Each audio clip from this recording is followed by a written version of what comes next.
Okay, so I got my load on here. You can see back here behind me in the rear window back here. It's the front of my stack of trailers.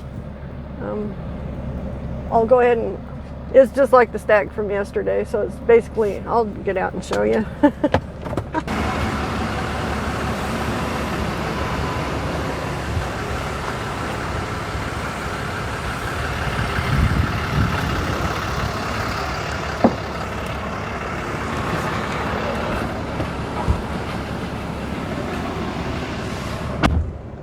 Okay, I hope you got to see that. I don't know what I was pointing it at. I was just trying. We'll see how it comes out. Trying a little different hair today. It got so wild looking yesterday by the time I got done. I think I was scaring people. So we'll see how this works. So I've done all my checks. Done all my pre-trip stuff on it and the truck. I usually do that here if I know I'm gonna do this first thing in the morning. I'll just do my pre-trip when I pick up. I can check everything out real good. I have to make sure I log that. That's what I'm trying to do now. If it'll let me. Let's see, comma, pre-trip. Pre-trip. Inspection. Save. Okay, good. So that didn't take me long. It was 39 minutes to do all that. Everything was ready to go. I just got to get out of here, get on the road. I'll keep an eye on these straps. I had real good luck with the straps yesterday. The guy that helps me in here, he's really good at doing them right. He's better at it than I am. He's probably done cajillions of them.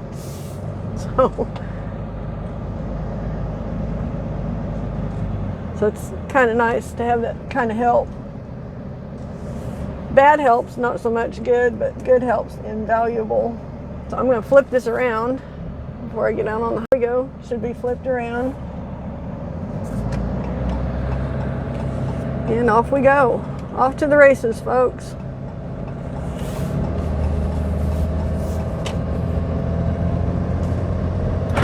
But this doesn't feel quite as heavy as yesterday's load. I think that the bottom trailer is a little shorter. I think yesterday was probably a 32 footer. I think this one's maybe a 28.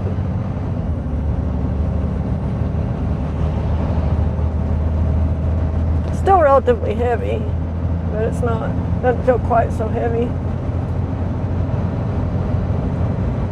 I put this right at maybe 20,000.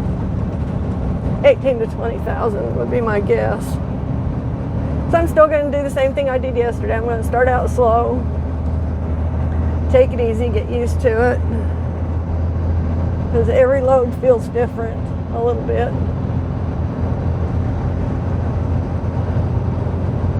And I'm watching my straps. Okay, I've got a strap handle kind of popped up back in the back there. Don't like that. I'm going to have to go fix that. I don't know if I didn't get it shut or if it popped. Sometimes they'll pop a little bit and then you got to go adjust them. And I've got a really skinny shoulder here. I don't have a lot of room. Try and get over here. I don't want to fall in the ditch either with these things. Okay, make sure I'm completely off the roadway. And I'll have to run and look. Make sure this is okay. So I'll put on my hazard lights. Looking, nobody's coming. I'm going to put down my window so I don't get locked out, just in case.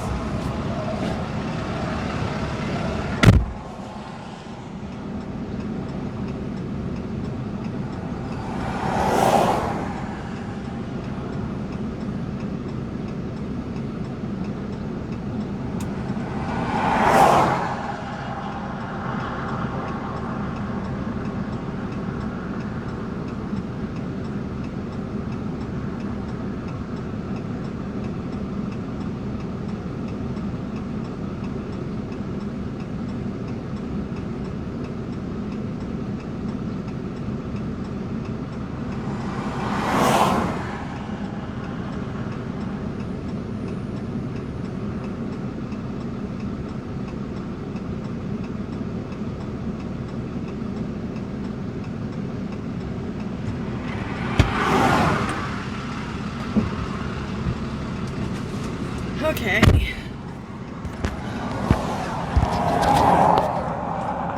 Okay, so I got that. It just popped up a little bit. The strap didn't loosen up. So I've got a 28 footer on the bottom, 25 footer in the middle, and a 20 footer on top. That's why it feels lighter than yesterday's load. It is considerably lighter, I would say. They're still heavy trailers. I mean, lighter is a relative term. Just comparing this load to that one, because they're still good, solid, heavy steel trailers. This is actually my favorite trailer brand is Big Tex.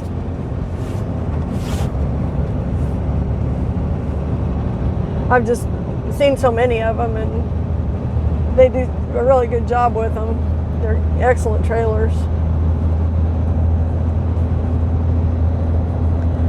I had a PJ trailer when I first started this 10 years ago or so, 12 years I guess now, and they're now made by Big Tex, but at the time they weren't. They were made by PJ, and they weren't very good at making trailers at that time. Well, the trailer was okay, I guess, but the wiring was all screwed up. Had nothing to do with Big Tex. They had nothing to do with that at the time. So they've since been bought out by Big Tex. I would say now I hope their stuff is better. Things popped up again. Just have to keep an eye on it. Don't like it, but I don't know what I can do about it short of taping it down, which I may do before I get to the interstate. I get a wide spot in the road up here, I may stop and do that, throw a little tape on it. Sometimes these handles just want to pop out, which is not a problem unless they pop out too far and it starts taking tension off that strap, in which case then the strap will start getting loose. And it's usually vibration. There's a tremendous amount of vibration back there coming up, translating up through the trailer tires and the hitch, and it shakes all that stuff around really hard. Even if you can't really see it bouncing a lot, it's constantly moving and trembling and shaking.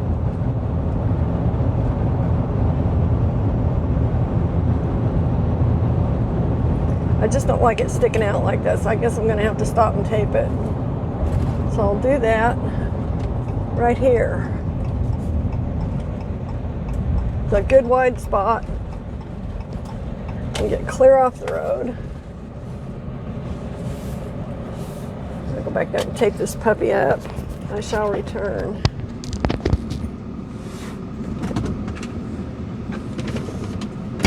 Put down my window so I don't get locked out.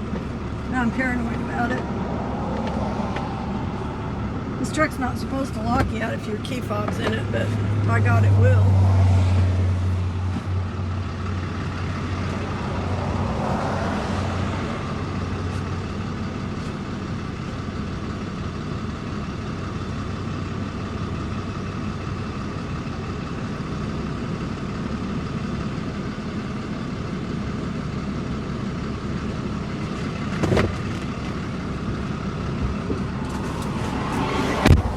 So that stuff will fix it. It's weird what different loads will do. And I had the same straps on the same kind of load yesterday, and none of them did that. Not one. I haven't even got hardly out of the factory, and that one's doing it. So go figure. You just don't know. So I mean, every load acts different. They all feel different, they act different, they pull different. That little guy ain't popping back out again now. Duct tape is your friend, I believe is the traditional saying, and it's true. Duct tape saves me from a lot of stuff.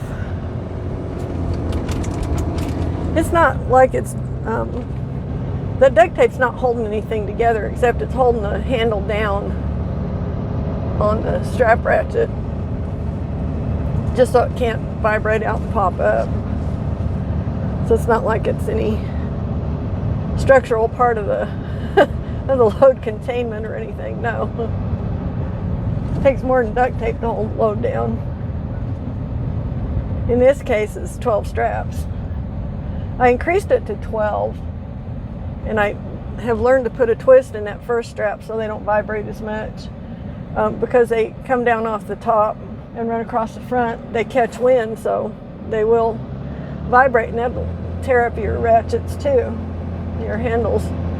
So I've learned to do that. I don't twist the side ones, but I may start, because it's just a straight shot down with them. They're not really facing the wind. They're like cutting edge to the wind. But I saw a little bit of blowing around yesterday, late in the load. It was not most of the day, but I did see some of that kind of movement back there, so I may end up having to start twisting those ones too.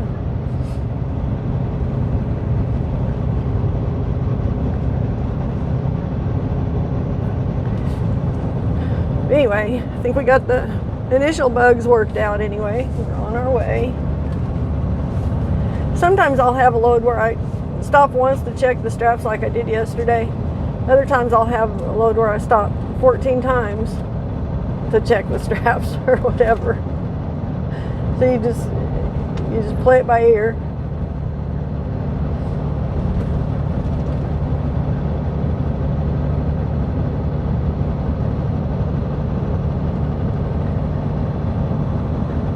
Now I've got a relatively easy day today. I slept late because I couldn't move the truck. I got in late last night, and so I couldn't even move the truck till about 10 this morning. 9:45, I guess, was about the time. And so I slept late, which was really nice. Kind of wallowed around in bed for a while. Got as much sleep as I could get out of it. And I've stayed at that motel before, so I'm real comfortable there, and it's pretty clean, and it was actually cheaper this time to stay there than it was last time. Don't ask me what it is about hotel rates, but they drive me crazy because they don't charge the same thing all the time, a lot of them. They have different rates for different days of the week, and if their occupancy is higher or lower, they got different rates, and sometimes they really jack it and they screw you, and other times it's reasonable. So it was under $100, just barely, but it was under $100, which is what I like to see for a decent motel. So felt good about all that. Got a good night's sleep. And so now I just got to drive for about 4.5 hours. And the only place I'm going to have any issues is going around Shreveport. I already know it because the bypass yesterday was so rough. Thought it was going to kill me. It was banging me around in the truck pretty hard. And this truck is like a lot of other one-ton trucks. It doesn't have airbags on it. I've got spring suspension. So when I get on something that rough, it's really, really rough. There's no cushion to it. It's just, you know, it's pretty extreme. I'm thinking about putting airbags on this. Kicking it around, but we've got another project we want to do with it first, which is put a fuel tank on it. Bill's been hunting one for me, a used one, and it's kind of ironic because we sold one that's just like the one that he was looking at last night when I got out of the business way back. And I thought it would be ironic if it was the same tank being resold back to us.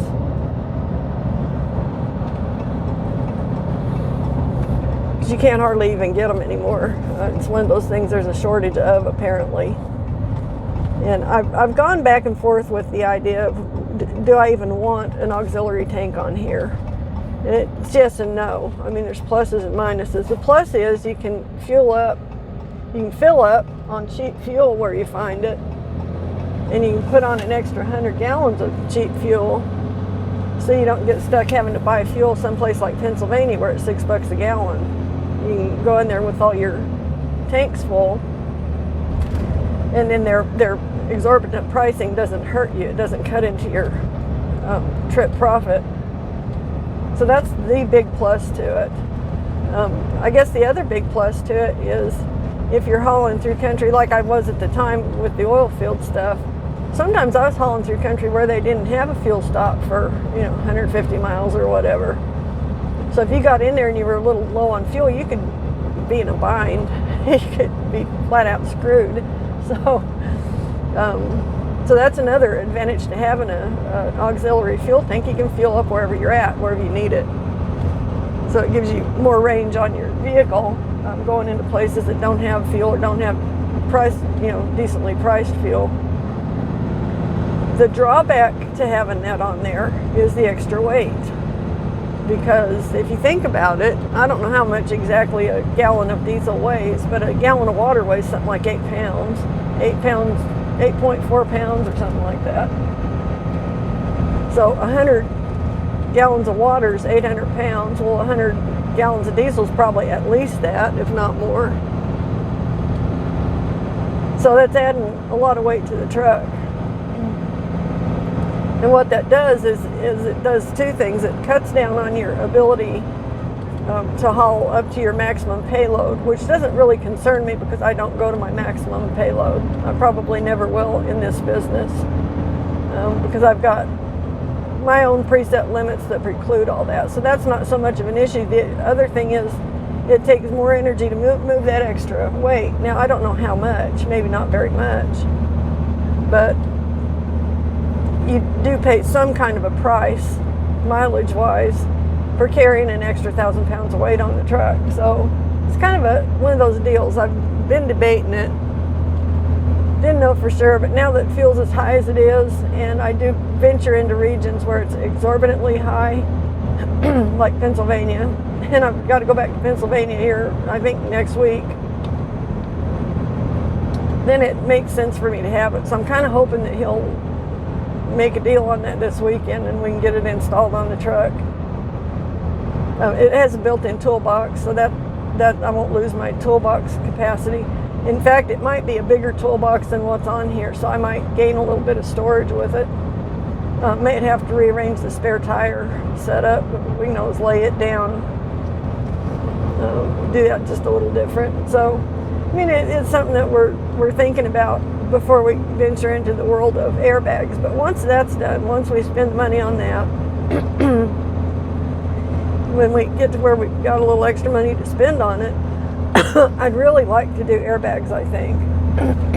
Sorry, I'm really froggy. Man, this weather is just tearing me up. It does crazy things to my sinuses. And not good crazy things, bad crazy things.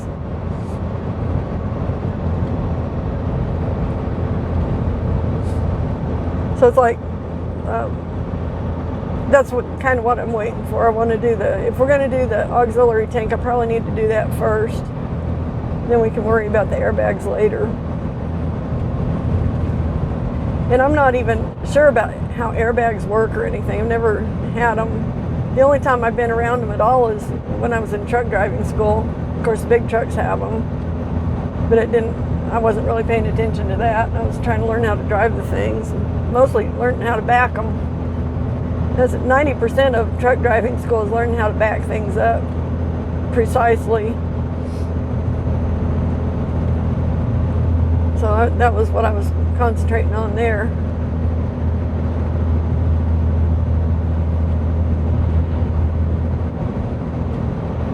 So we're running down Highway 19. The place where I picked up is on Highway 80 in Wills Point, Texas. I came 3 miles out of Wills Point, or 3 or 4 miles out of Wills Point, and I turned south on 19. And 19 is the connector for I-20. It's a decently wide road with a good shoulder on it, so I like to take this one. There are a couple other smaller farm-to-market roads, but they're a little skinny to be hauling something like this down. I've done it, but I'd rather have the extra shoulder just in case. You never know, you might need it.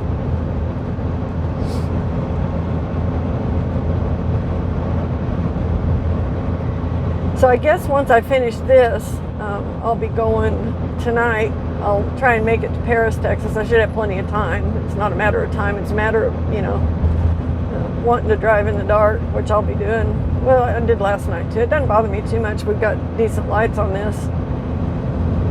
But I need to get up around Paris and get ready, get staged up, pick up a load tomorrow at Sumner, which is out northwest of Paris a ways, probably 20 miles out.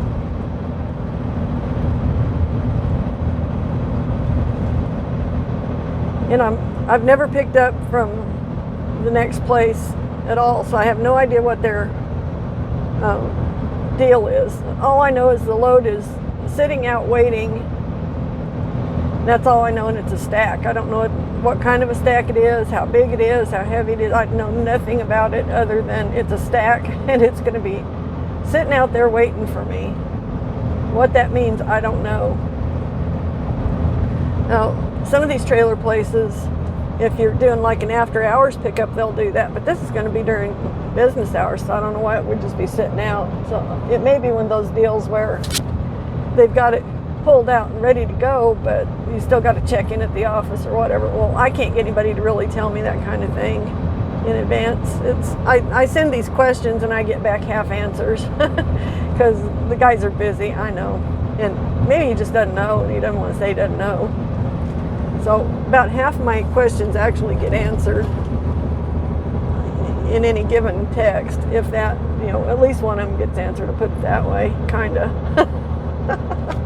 But I'm always full of questions. I probably kind of annoy him because I'm always asking questions. But hey, if you don't ask, you don't know. How would you know if you don't?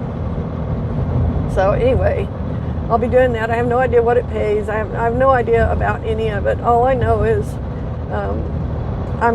I sent him a text last night, like about midnight, telling him, why don't we just, if it'll wait, if it'll keep, why don't we just put off the Pennsylvania load and I'll just leave Monday and go do that.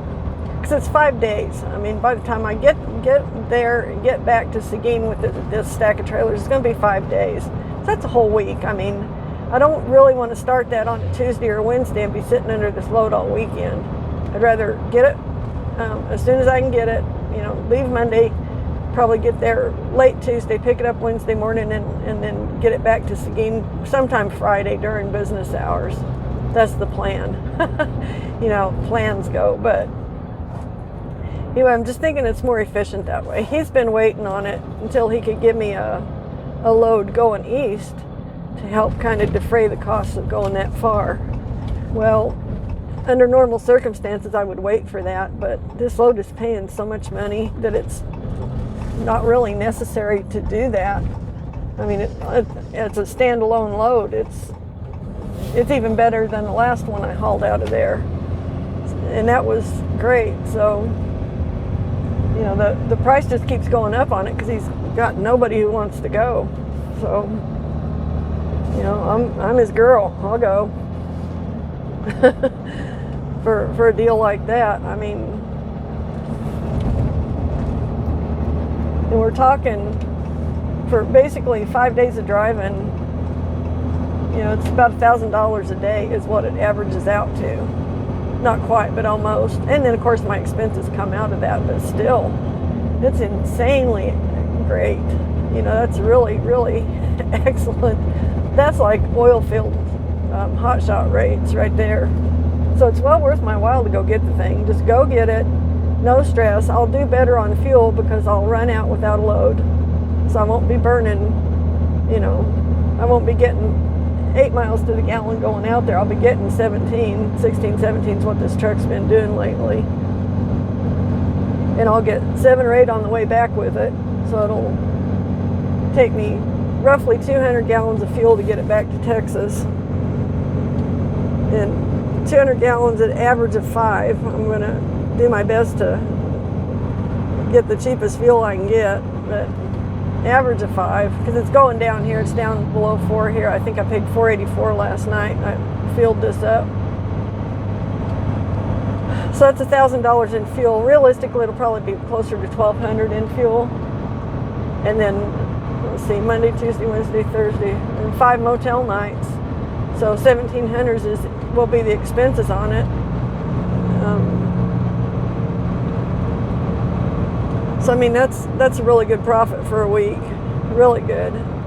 So we're talking almost $3,000 in profit for a week. This is before tax, though. That's an important thing to remember, because I still have to put money in the bank for my taxes. You know, got to keep those paid. So, but that's kind of the plan. So for the rest of this week, I'm just going to be his local delivery girl, I guess.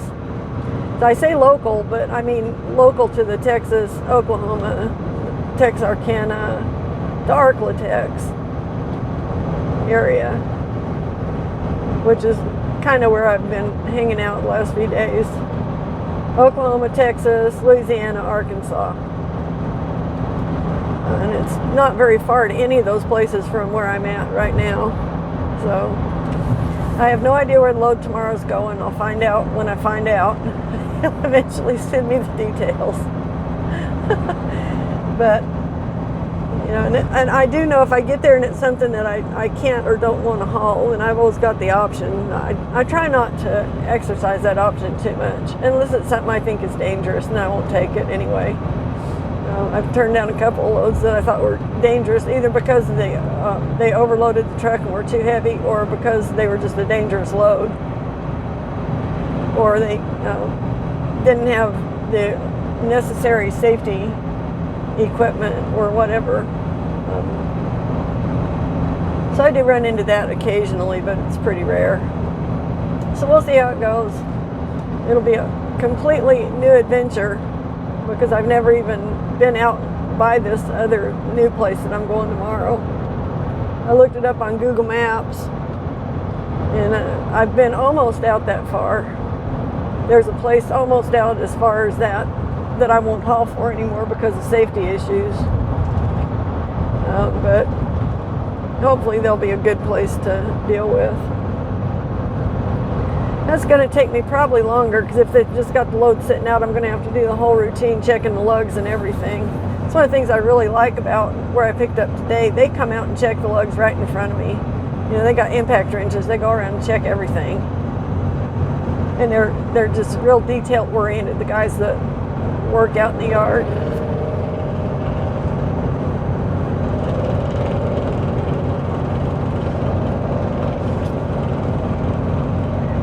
Yeah, this is going to be a lot faster trip than yesterday. I was doing good to get to 60 going up hills yesterday with that load. This one's not so bad.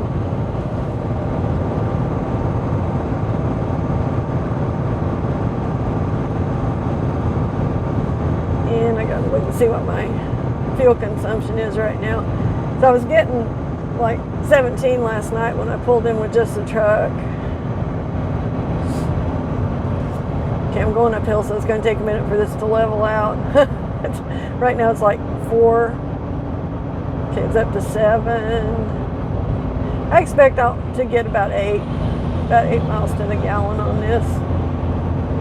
And we're at 8. And we're still going uphill, so it's backing off from that a little bit. I expect it's going to be about 8.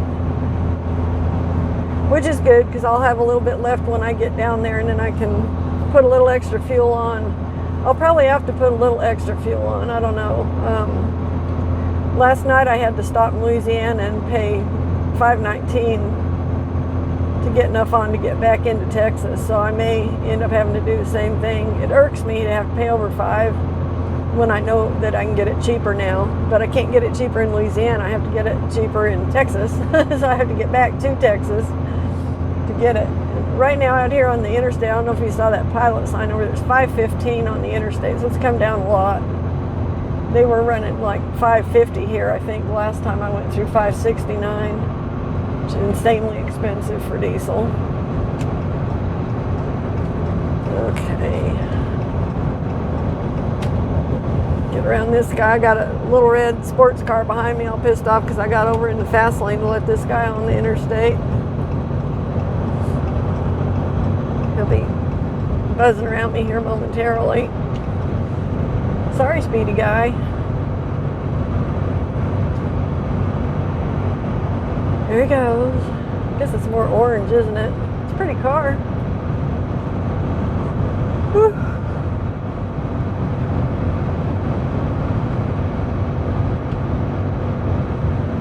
So I guess it's supposed to storm all night tonight and rain most of the day today.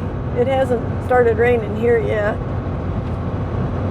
I'll be happy enough if I unstrap this without getting rained on doing it once I get to Louisiana. And if it's raining tonight, I don't care because I don't have to stand out in it and work. I will probably stay in Paris, Texas. There's a quality in there that's really reasonable. It's pretty clean, pretty quiet. I've stayed there 2 or 3 times now, I think. That's probably where I'll try for. And I'm not going to be getting up at the crack of dawn because it'll be late when I get in tonight. My hours probably won't normalize till next week. Yesterday was a late start deal.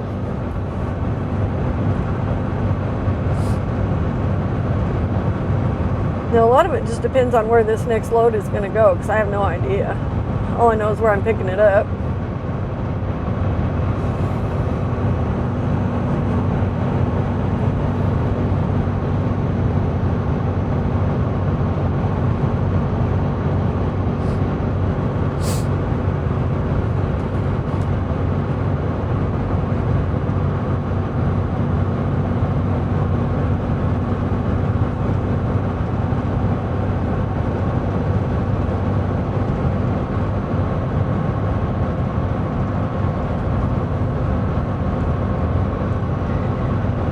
So I'm just constantly watching these straps,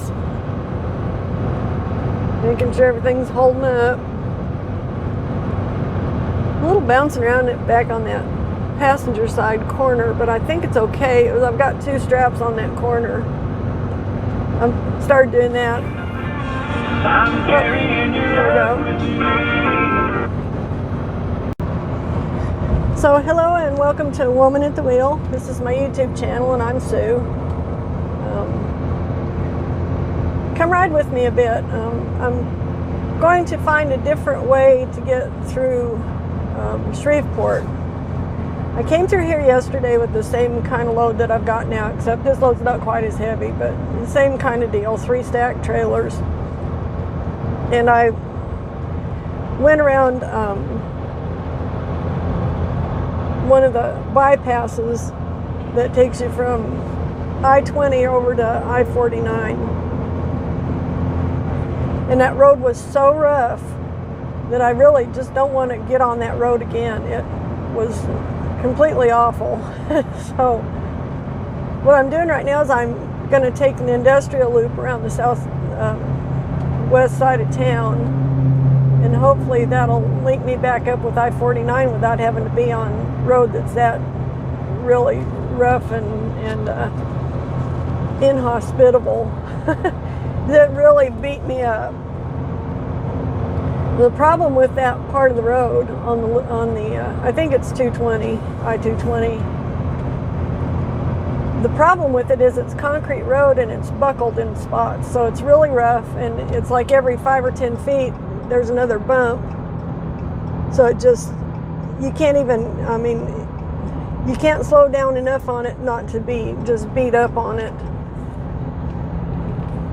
So I'm going to take this back road. Now I've been through here before. I'm pretty sure this is the road I used to take when I came through here years ago doing the oil field stuff.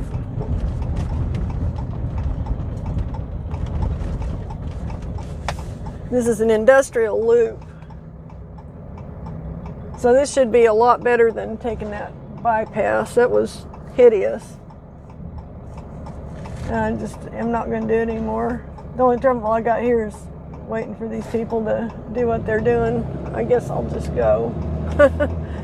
They don't seem to know what they're waiting for, so.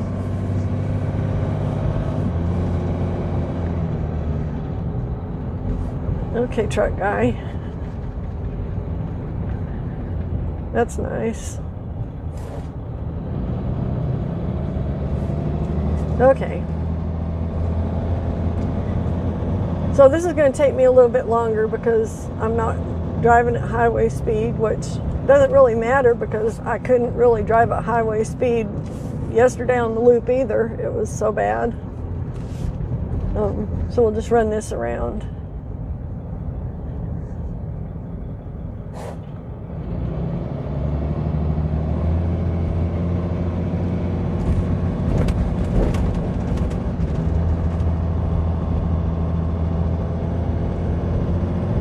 There aren't too many places that have an interstate that is so bad that I'll take a road like this to get around it. This is like a first. And I've been over some bad road. I complain about bad road all the time, but it's usually not that bad to that degree to where I feel like I have to just find another way around it.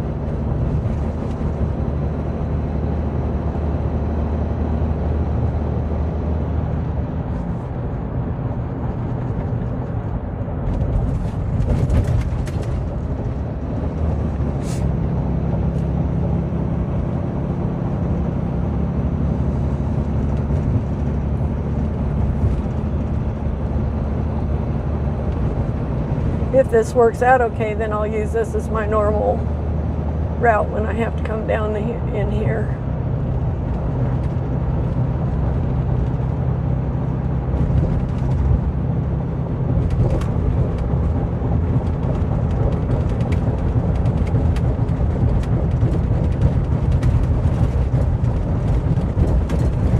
It's roughly the same kind of bad road.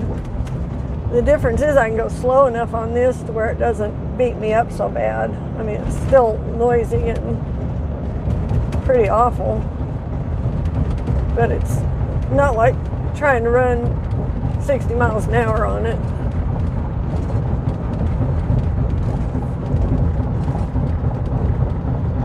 And this is only bad in specific sections. It's not the whole thing. It's pretty good right here.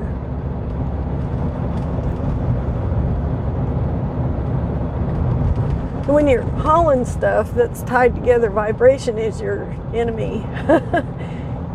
You don't want things bouncing around and vibrating around and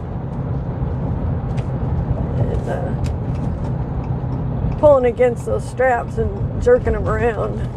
So that's how straps work their way loose.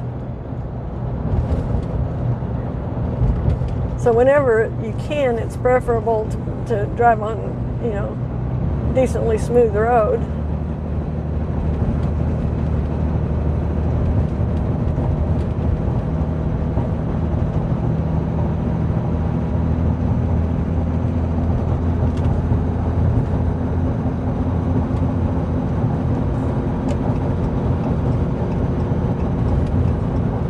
Mimosa trees all in here. There's a bunch of them. This must be the peak blooming season for those because they're just all loaded with blooms. Now this is Shreveport, so there are alligators around here too. I haven't seen any here ever, but I know they are here. I'm laughing because the reason I know they're here is because I watched Billy the Exterminator when he had a TV show. A very funny guy.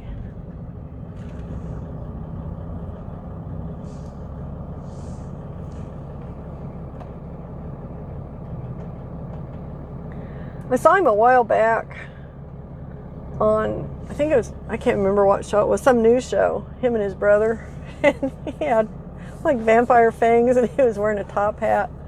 I don't know what kind of stuff he's been doing since he had his show where he was catching critters and turning them loose or whatever, or, exterminating cockroaches and stuff. But it was a little bizarre.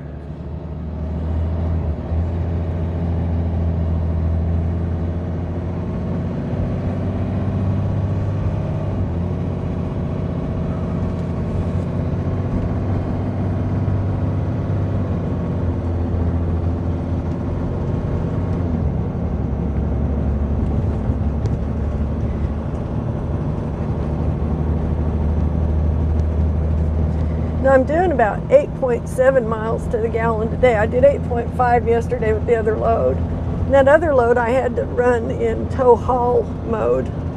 I haven't had to do that with this one. It's doing pretty well. It's just not as heavy.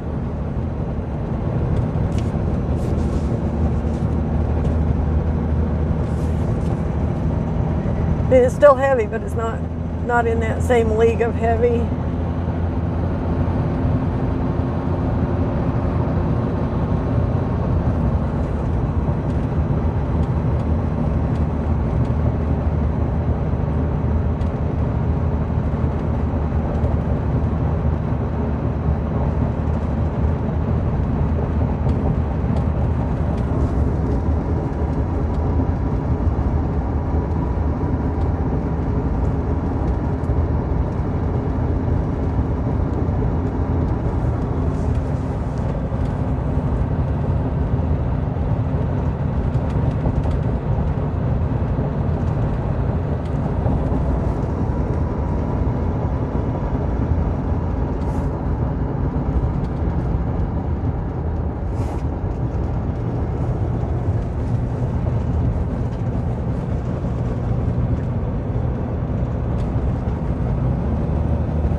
This is probably going to cost me half an hour, and I don't care.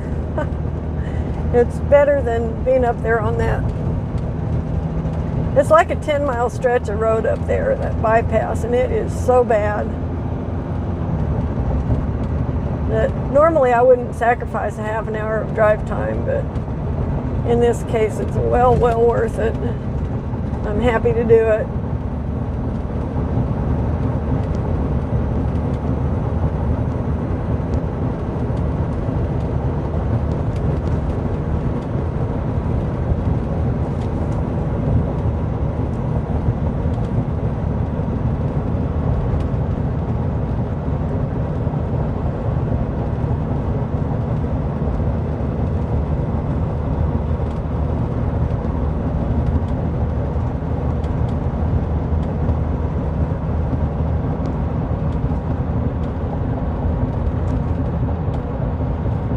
This isn't a bad way to go, actually. The speed limit's high enough that it's not taking all that long.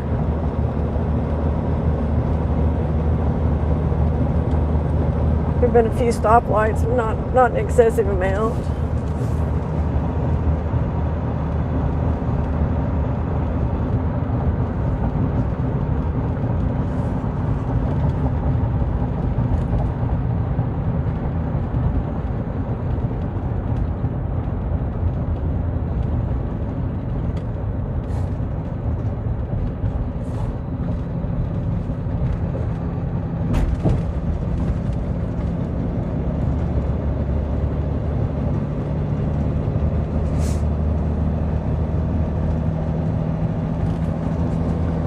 It's 82 degrees out here. I'm sure the humidity is probably like 1,000%. It was last night when I dropped off that other load.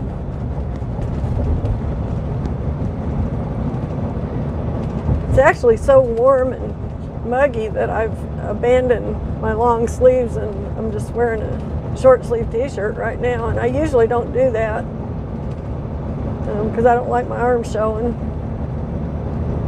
Sometimes you got to do what you got to do.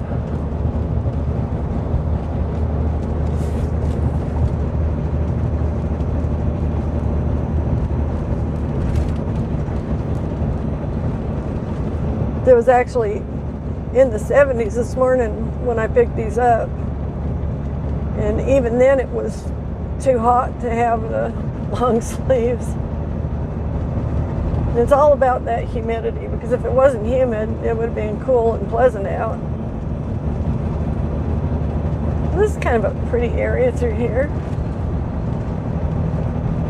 Magnolia tree.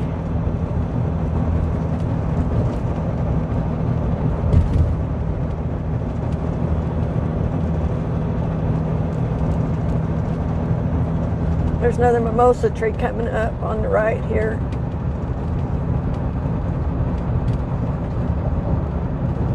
Should be seeing it about now. pretty. I like all the flowering stuff, everything that's blooming.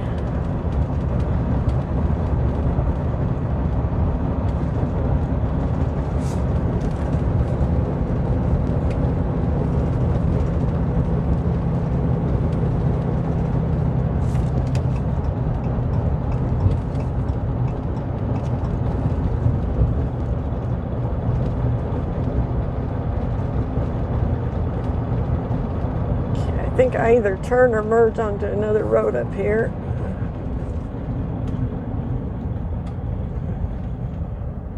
Make these trailer brakes do their job.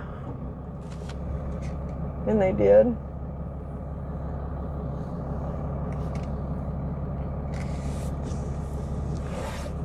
Looks like Mansfield Road, and then I take that over, I think, all the way to 49. We will see.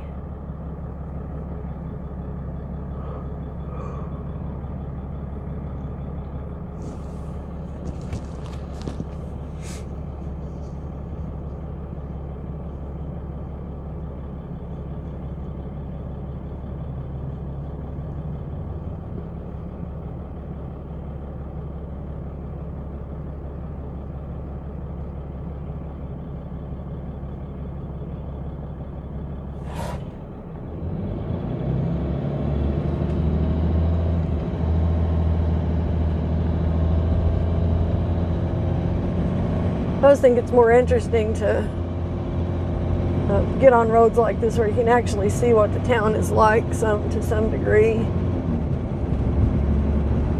than it is to be up on the interstate where all you can see is trees, really.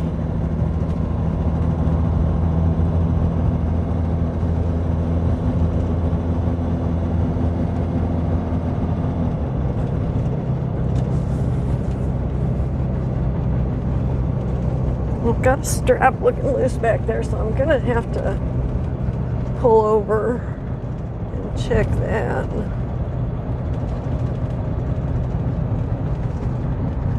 I'll do that when I get on this other road, when I get over toward I-49. That may tighten back up. It may have just been the way the trailer was hitting back there.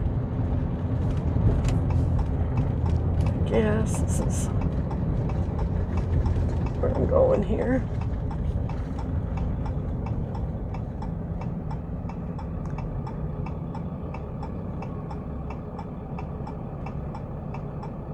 It's kind of strange. Haven't really seen much strap movement back there, but I did hit some pretty hard bumps. Some pretty rough spots. So I'm glad I'm down here rather than up on that bypass, because I couldn't even pull over up there and adjust anything. You know, interstate traffic. I don't like stopping on the side of the interstate to try and make adjustments.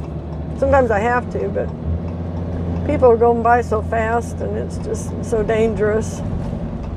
But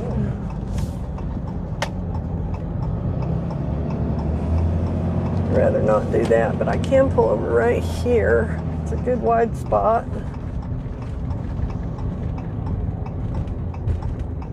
So I'm just going to do a load check, go check my straps, make sure everything's tight enough.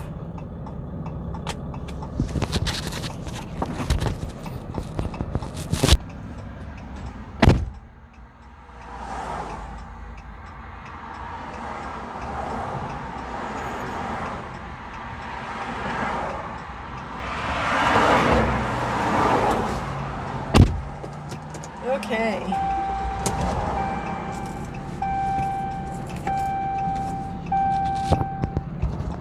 Get belted back in here. So I had a little bit of looseness going on that side. Nothing too radical. Got it corrected.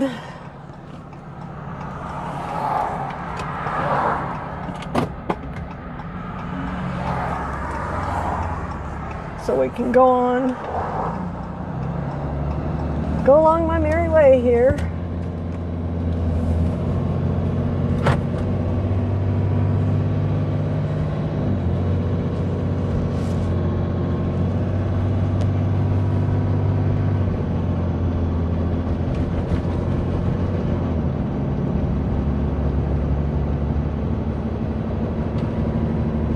looks like a mile up here. I bear right.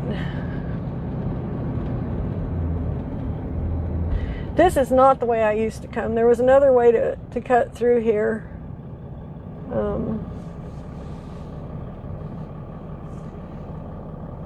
And it may be that I got on this sooner than that would have. Maybe if I'd have kept going, I would have seen that one. But it's okay. This is not bad. It gave me a real good spot to do my load check. I didn't have to worry about people flying by me at 70, 80 miles an hour.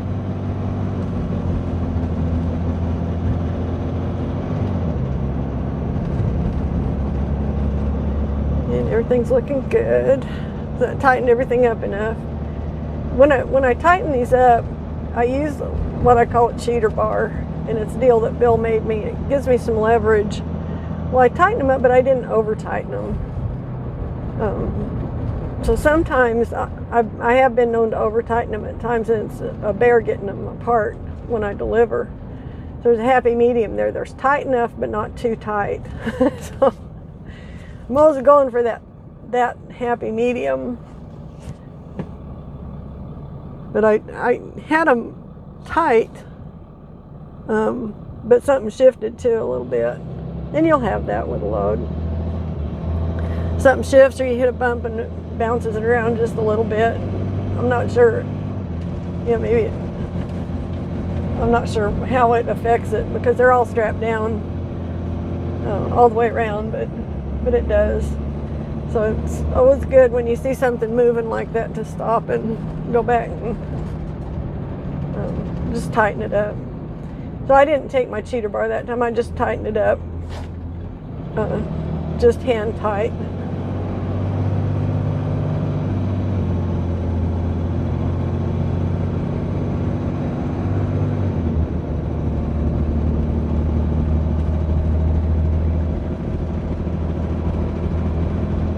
Okay, 110. I guess this is where I go.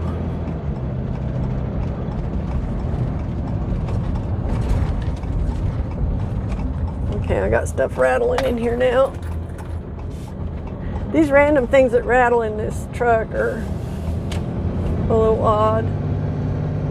They rattle and then they quit, and then they rattle and they quit, and I never can figure out exactly what it is that's rattling.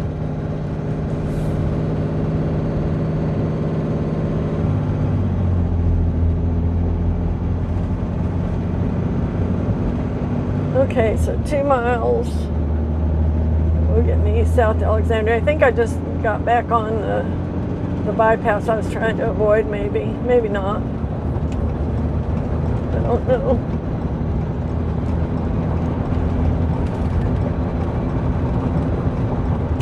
Yeah, I think it is.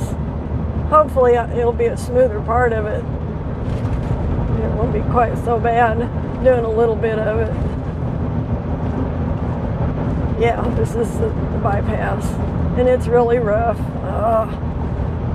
Well, at least I only have to do 1.5 miles of it instead of 8 or 10 miles of it. I can't even do 60. It's just jerking the truck around. What happens when you get on something like this, it's like being in a bucking bronco, because these panels, the concrete panels of the road have buckled. Some of them go up, some of them go down, and they're only a few feet apart. So with the wheelbase length of this truck, it's just the right length where it's just up and down. The front and the back of the truck are constantly in opposing positions to each other, like a bucking bronco. When that happens, we've got a heavy load on, it jerks the truck back down, and it makes it a very rough, kind of a brutally rough ride that just jerks the truck around. So I'm going really super slow. Got another 1/4 mile before I can get off of this nasty thing. So I'm doing 45. It's a 60 mile an hour zone. I cannot run 60 on it in this truck. If you're in a car, it's different. You know, you're not being bounced around like I am. If you're in a semi with airbags, you're not being bounced around like I am. So it's kind of It's almost a type of vehicle specific evil that this road does. But thank God I don't have to be on any more of it than that. Oh man.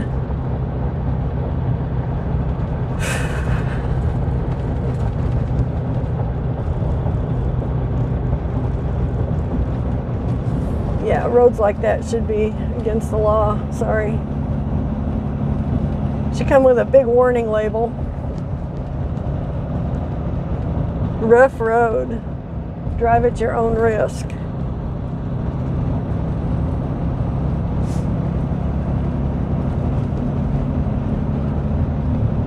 Okay, so I'm going to have to do some more work on finding a route to get me clear around that terrible piece of road right there the next time I need to come this way.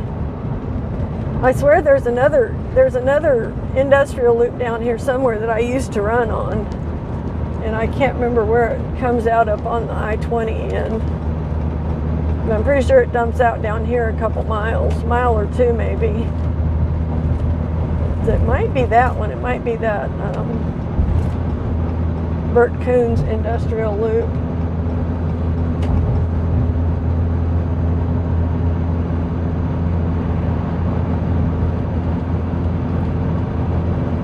Okay, just so you know, I am running 60 now. I'm running the speed limit, and I got people ticked off at me, trying to get around me. I'm being good. I'm running the speed limit. I'm not slowing them down that much. People are so impatient. I am too. I can't say it's just everybody else. It's me too.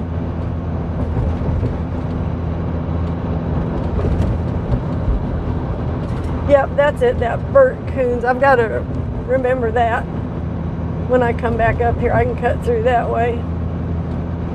There's a Starbucks up there I used to go to, even when I had a trailer on, because there's a big open parking lot next door to it. So I could pull in there and walk over and have my Starbucks even when I wasn't just driving the truck. One of the few places I could do that. So what I'll probably do when I come back up this evening through here, I'll be going up to Paris, Texas, unless that changes. And I'll probably take that cutoff and see where it pops out on the other end, remind myself, refresh my memory.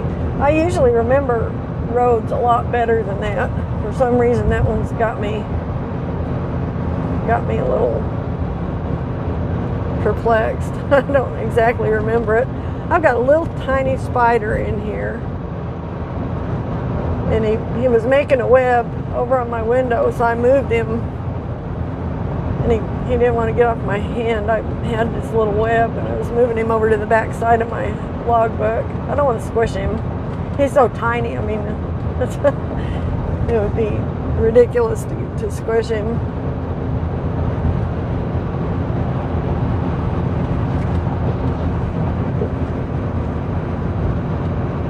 No clue how he got in here.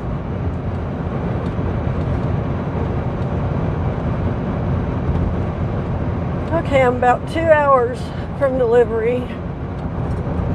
Hour and a half, 2 hours. Pretty happy about this load. This is a lot easier load than yesterday's was. A lot less stressful.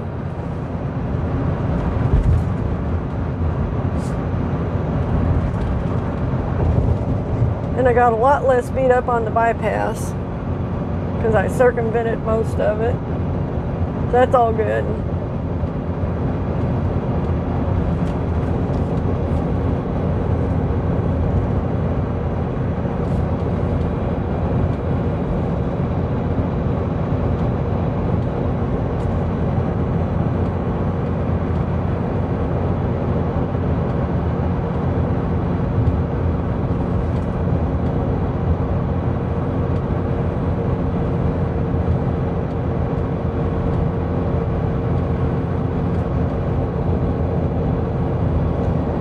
Okay, good. Straps are looking good.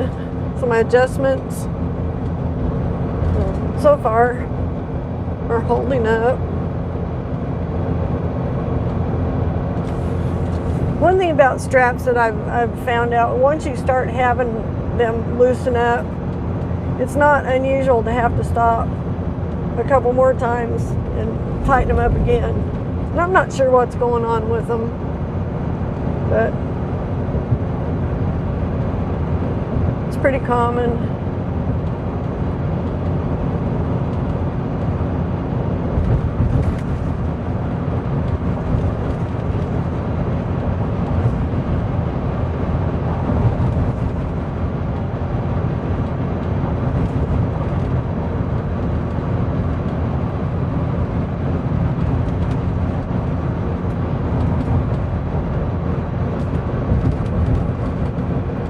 I think a lot of it on the back end of these loads, because the tires are on these trailers, the front of the load stays pretty stable because it's down on the landing gear on the trailer below it.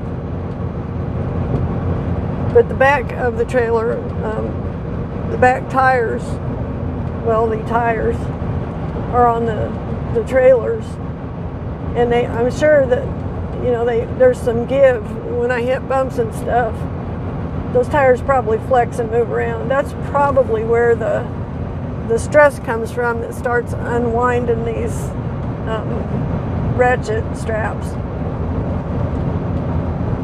It's probably kind of just a little bit of movement that loosens them up a little bit and then pulls on them, loosens them up and pulls on them as you're going down the road, depending on how bumpy the road is and how much stuff is moving around back there.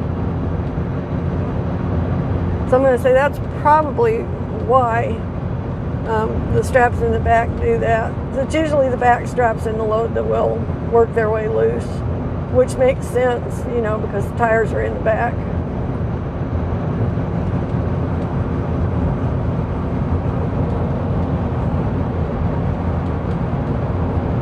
This is kind of ironic too, because I was about ready to quit hauling stacks. I don't really like doing it. They're a lot of work, a lot more work than just hitching onto a trailer.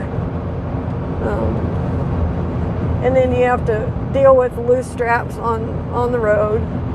And almost every load you'll have something come loose. Or you'll be fighting with a couple of straps the whole load.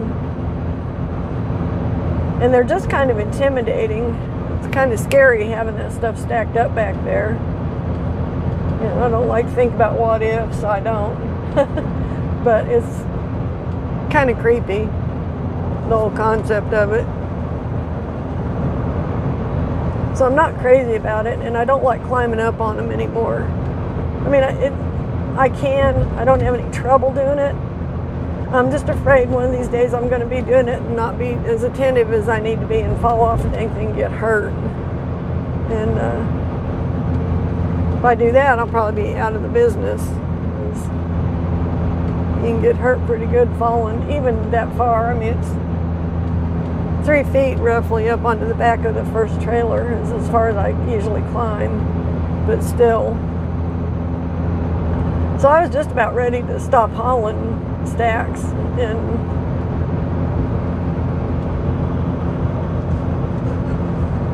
I was about ready to tell my broker guy that, and now that's all I'm hauling this week. So go figure. I didn't go through with telling him that, because I thought, well, if I do that, I'm cutting myself out of the best paying loads we have, even though I don't like them. These are the highest paying loads. So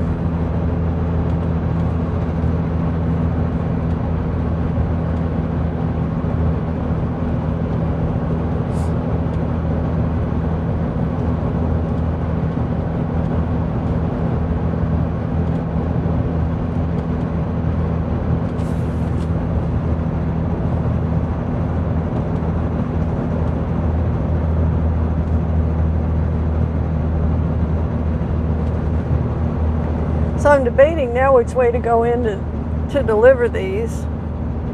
I could go in the way I went in the first time I came, which isn't all that big of a deal, except that I have to do a U-turn before I get in there to pull in the driveway to deliver them. So it's a divided highway. Or I could go around the other way and not have to mess with that. It's faster actually to just stay on the interstate longer, even though it adds a few miles to the load. So I guess I'll probably just go that way, probably go on down and come back up from the south. That worked out really well yesterday. So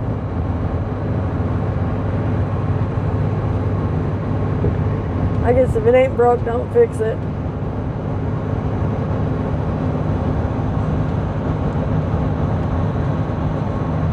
There's something very strange about this guy's load up in front of me. I can't really tell what it is. There's like a stick or something hanging down in the back. I'm going to have to pass him, but I'm waiting for this other car to go before I go. I know I don't want to be behind him. I know that much. His load is moving around a lot. He's hauling timber.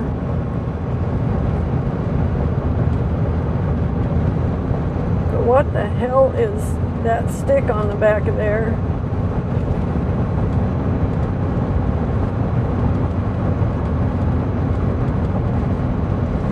I don't know. I still can't figure it out. Oh, it's a stripped off piece of that log. Okay. Yeah, for sure I don't run behind lumber trucks when at all possible. You know, if they're going faster than me, I just get the hell out of their way. And if I have to pass them, I just get the hell around them so I don't have to deal with them. So we're getting into mimosa country again. There's some right there. This little blue car was up my butt coming around that lumber, a timber load.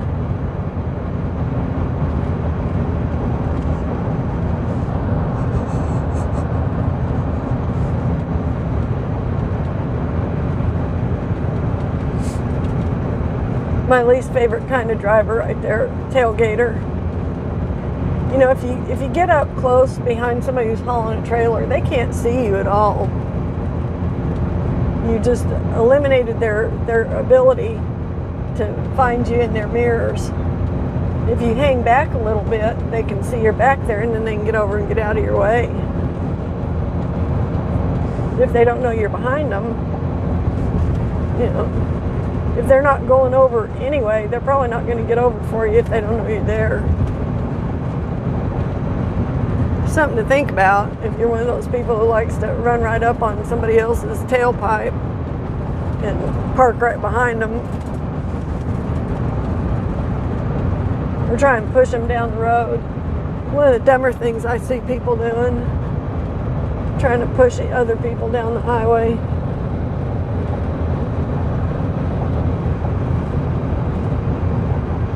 And it's really annoying to me when I see truckers doing that to people, but I've seen a lot of that.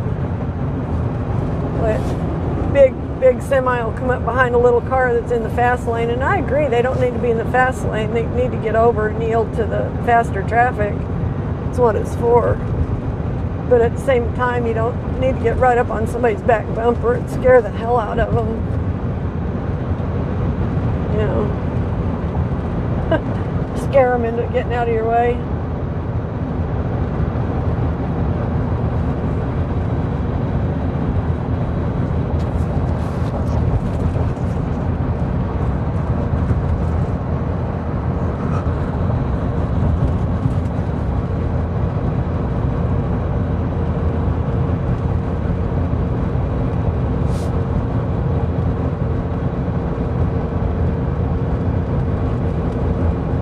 Like we got some weather off to the west.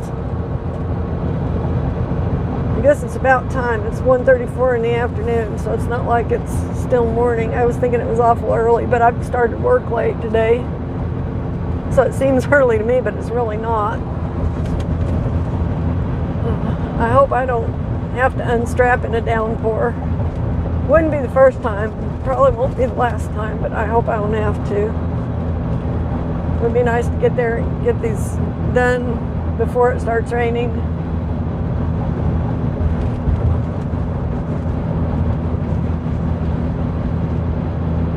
That's the other circumstance in which I will not roll up my straps before I leave a job. If it's raining hard, I'll jerk those straps off there fast as I can, shove them in the toolbox and slam it shut and go on down the road. Then I'll pull them out and dry them out, lay them across the back of the truck the next day or next sunny day to get them dried out and then re-roll them.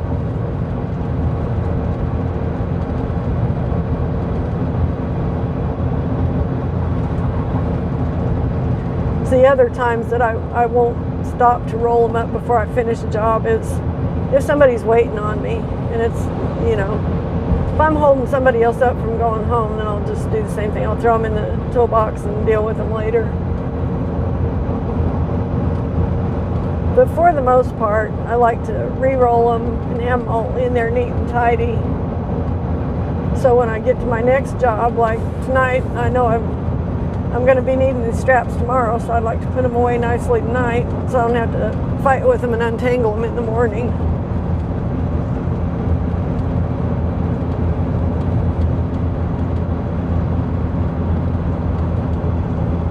And I do a little different. Some people never take their straps apart. They just loosen them up. I take mine completely apart every time, and I do that for a specific reason. When I'm doing that, I'm also inspecting each of those straps. I'm looking at the whole strap, checking it for weak parts, and I'm doing the same thing with the ratchet part. Well, it's kind of hard to do that when it's connected together and you can't get them apart and look at the components. That, and then also when I go to strap them up in the next job, it's a lot easier for me to do the strap, hang the strap, and then come back with the ratchet bottom and then make the connection than it is to try and pull them out and hook it up here and then pull it down and hook it down there, and that just overcomplicates it for me. I mean, if that's your method and it works for you, you know, more power to you. It just doesn't seem to work for me so much.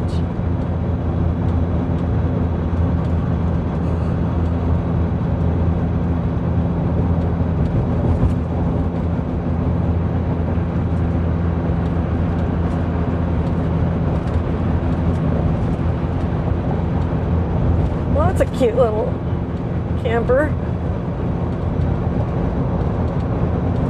That's not too much smaller than mine. Of course, mine's old. Mine, it's actually Bill's, but I kind of claimed it.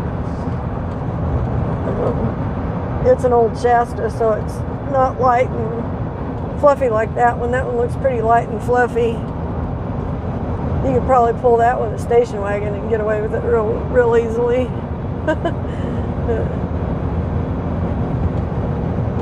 I say that because that's what my folks used to pull our travel trailer with, was a station wagon. There was the one they had was like a 1971 or 72 Shasta that slept 2 adults and a whole bunch of kids. None of them comfortably, really. So the one we've got is pretty much the same size as my mom and dad's old one was. It's just configured a little different. We don't have the overhead sleeping bunks in place anymore. Whoever we bought it from, or somebody before, took those down to where there's just a shelf over the areas in the front and back instead of having a whole full width bunk up there.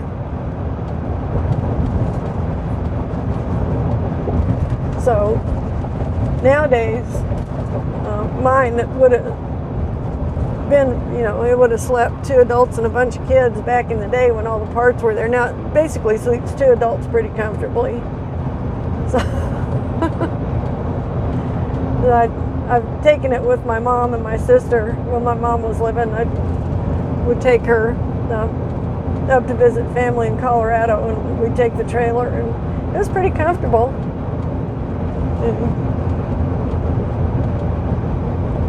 My husband and I have taken it out a few times. We took it when he had his surgery, and he was in Louisiana for a long time. for his cancer deal. He was in the hospital for almost a month. So, and I knew I was going to be down there alone, so what we did was we stayed at the KOA campground on the south side of Kenner, which turned out to be pretty much ideal. It was, the neighborhood around it I don't know about, but it was pretty quiet in the park. So I wasn't worried about staying there by myself, and I wasn't worried about leaving the trailer there. Well, because I spent most of my time at the hospital, except at night. And they would throw me out of the hospital at night, so they wouldn't let me stay past a certain point. And of course, all this was going on when the COVID thing was kind of new, and everybody was all freaked out over that.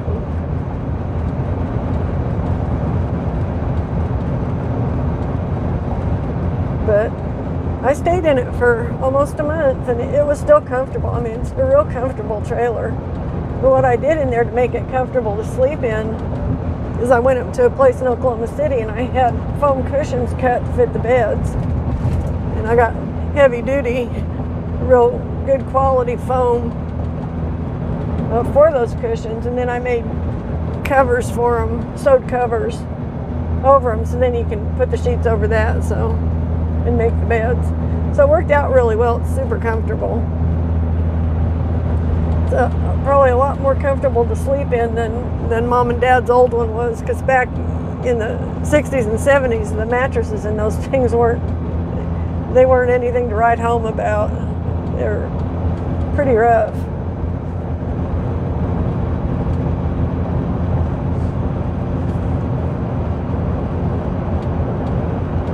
Okay, I'm still 103 miles is what it says. I'm going to say more like 107, because I think going that south loop adds about 4 miles. That's okay. We'll roll with it. So that puts me a little over an hour and a half out.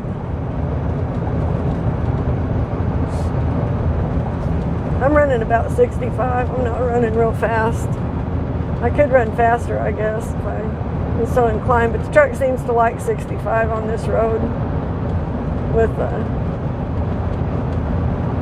this terrain, the topography anyway. It's not super hilly.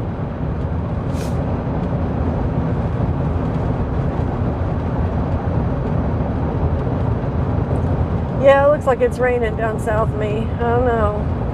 This may be a rainy unstrapping event.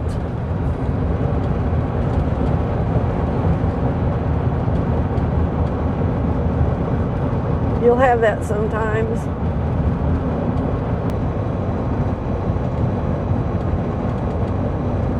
At least I'm not running as late as I was yesterday getting in here. It was 7:30 by the time I got in here to deliver yesterday.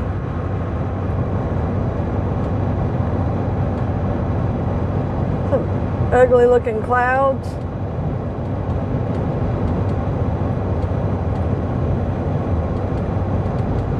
Yeah, I would say I'm going to get into rain here any minute.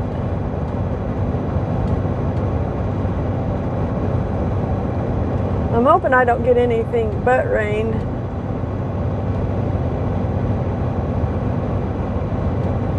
You never know in this country.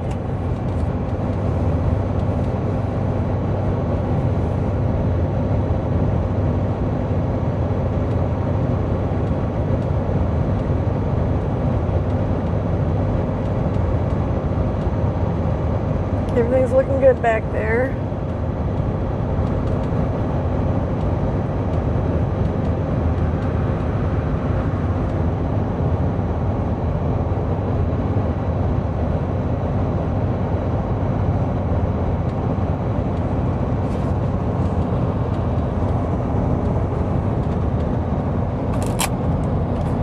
Getting a little dark for my sunglasses. I'm going to change back into the other ones. They're both sunglasses, but one's a dark sunglasses and the other's variable sunglasses. We'll go with the variables.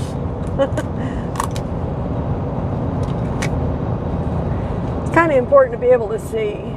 That's kind of a critical thing when you're driving.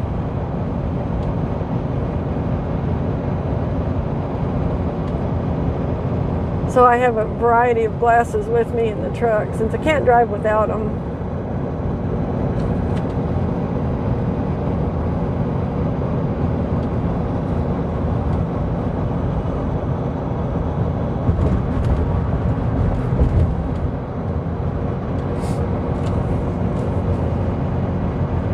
I had a pair of favorite prescription sunglasses and I had to quit wearing them when I started using the logbook because they're polarized. So when I would look at my logbook, I couldn't read it. It would just disappear. So I had to order a pair of non-polarized prescription sunglasses. Don't know if I like them as well or not, but they work. At least I can read my logbook with them. And they're dark enough on a real super sunny day, or when it's kind of bright and hazy, they work real well. And then I've got my everyday ones, which are photo grays. There's the rain. So that's what I'm wearing now is the photo grays. They kind of adjust.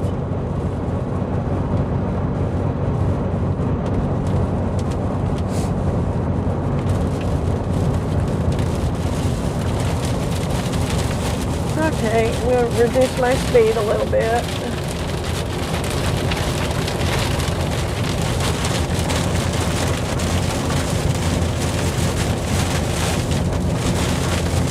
Coming down pretty good.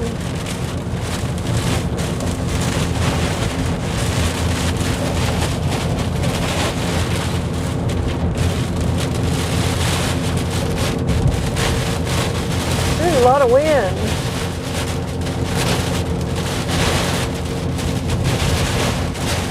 There's a squall line, I think, that we're going through. Hope that's all it is.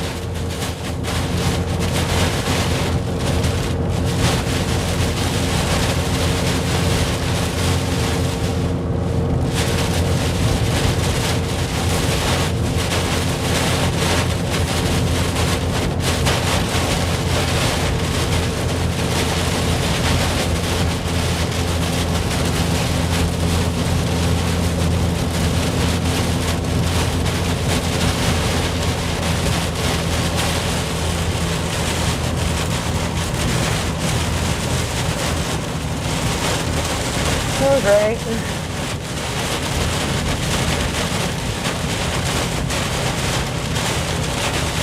Got a nervous Nellie. They looked like they were debating stopping under that overpass.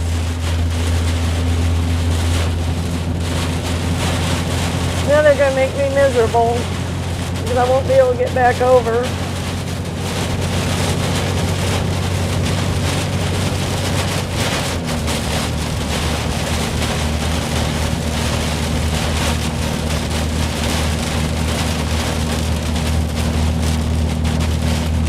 It's bad enough, but it's not that bad. It's not 40 mile an hour bad.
We get through the squall line, it should settle down some. It is. Yeah, the wind's dying down now some. That's a pretty good little cloud burst. squall lines on some of these storms can be pretty dramatic.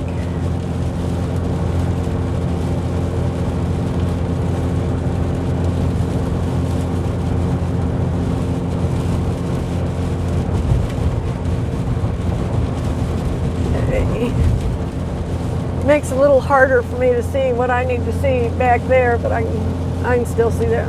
My straps are good, so I'm all right. They're just going to be soggy when I take them apart now. Not a big deal. They'll get to dry out tomorrow. Well, or maybe not. It may rain on them all day tomorrow too.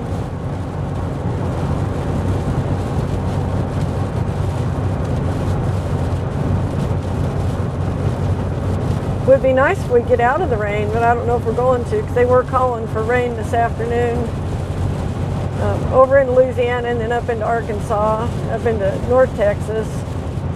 So I fully expect to be driving into Paris, Texas tonight in a rainstorm, maybe a halfway severe thunderstorm.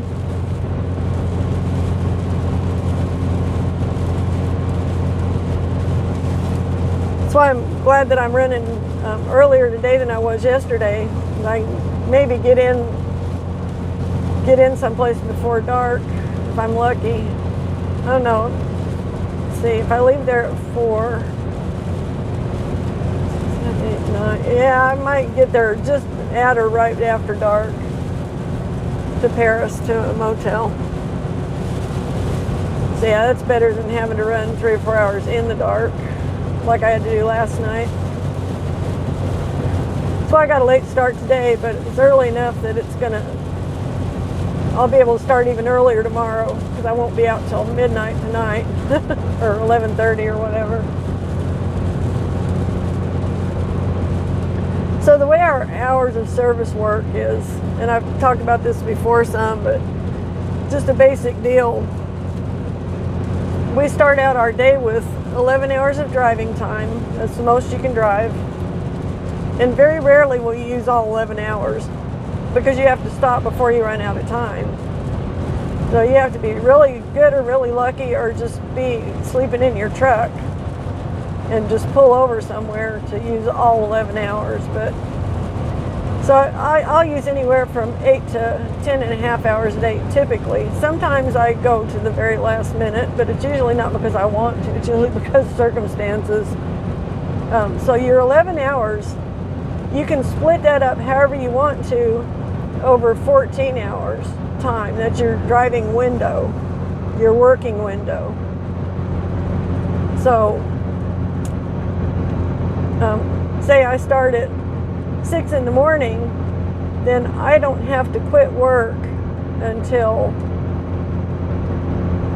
8 that night, if that's what I want to do. But I can only drive 11 hours in that 14-hour time frame. I can do my other work, but I have to confine all my work for that day into that 14 hours. So my 11-hour drive clock doesn't count any work that's not driving. It's only driving. So the 14-hour window counts driving and other work that I do while I'm on duty that's not driving. And then every week I start with a fresh 70-hour week. So I can work up to 70 hours a week combined. That's my combined driving and other work time. So it's not just drive time. That's everything. After I use up that 70 hours, I have to sit still for 34 hours, and then I get 70 new hours at the beginning of the next week. So that's what I'm talking about when I talk about getting my reset. I'm getting that reset from using up all my hours to sitting for 34 hours, and then I get a new set of 70.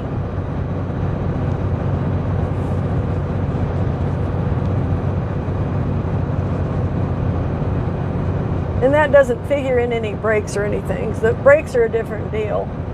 I also have a brake clock on here on my logbook that tells me when I have to take a break by a certain amount of time. So I've got 8 hours when I start my shift. I can go to 7 hours and 59 minutes and I have to take a break. I have to take a break, for one break for 30 minutes for every 8 hours I drive. And I can take it anywhere in that 8 hours that I want to. So right now on my break clock, I've got 4 hours and 42 minutes left that I can take my break in. Well, when I deliver these trailers down there, that'll count as my break, because your break doesn't have to be like taking a nap or sitting in the truck listening to music or reading a book or smoking a cigarette or whatever. Your break has to be non-driving, so you can actually continue to work as long as it's non-driving work. That also counts as your 30-minute break, which that's actually good. I mean, I'm glad they threw that in there. If you're just driving all day, if you don't have a bunch of other stuff to do but drive, you can get to the point where sometimes you'll just forget about your break and you have to just pull over on the side of the road and sit there for a half an hour before you start up again, so that you're in compliance with taking that break. I've had to do that a couple times. Like I'd be on a long distance run somewhere and I just forget about it, and I'd be like, oh crap, I got to take a break. And I didn't know if I was going to make it to the next town in time, that I didn't get a violation on my clock. So I would just, if there's a good spot to pull over, I just pull over and sit there and eat lunch, or, listen to the radio and have a break that way. But it's kind of nice when you can combine your break and your work, because I'm not a real patient person for sitting and waiting for a break to be over. It's actually more stressful for me to do that, to know I have to sit here 30 minutes and do no work, or basically do no driving, when I'd rather be working, but I don't have any other work to do. I don't have a half an hour's worth anyway. I can stop and work on my paperwork or whatever, but it's just one of those things. I'd rather be moving than sitting. So I'm glad they give you that option of having a working break as opposed to just a sit and wait break, if that makes any sense.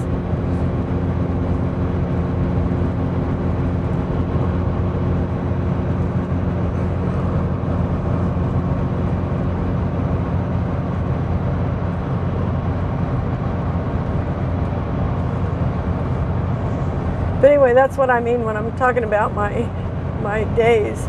So after a day of driving, it doesn't matter if I drive 2 hours that day or 11 full hours that day. Once I stop for the night, once I'm off duty for the night, I have to stay off duty for a minimum of 10 hours before I can start my next work day.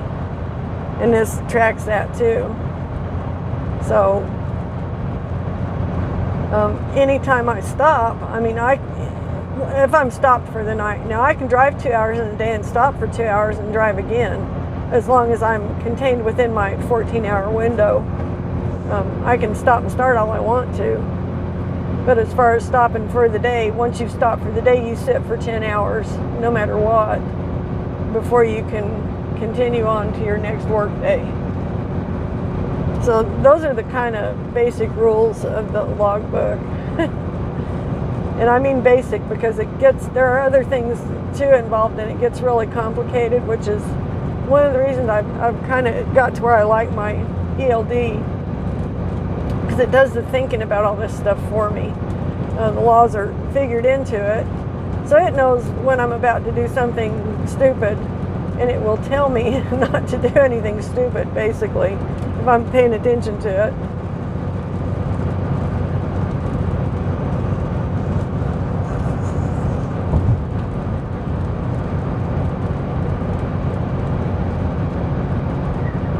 Okay, we're getting close to Natchitoches. I guess that's how you say it. That's how it's spelled.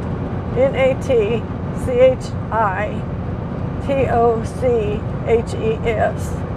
Natchitoches. There's also a Natchez something across the river in Texas that's similar. I'm not sure how you pronounce either one of them. That might be one of those things you have to be a local or a native to know how to pronounce it.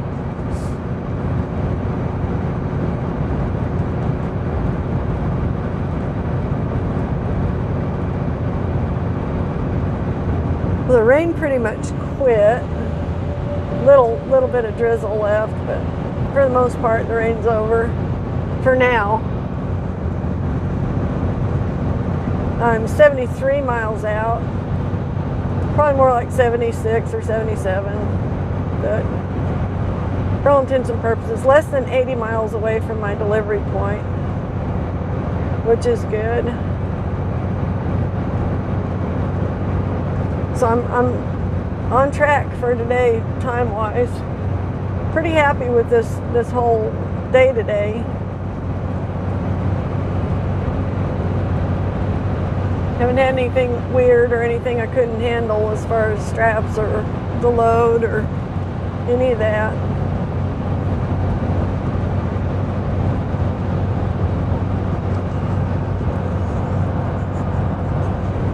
I do have a severe case of the yawns, though. This low pressure system's really got me going.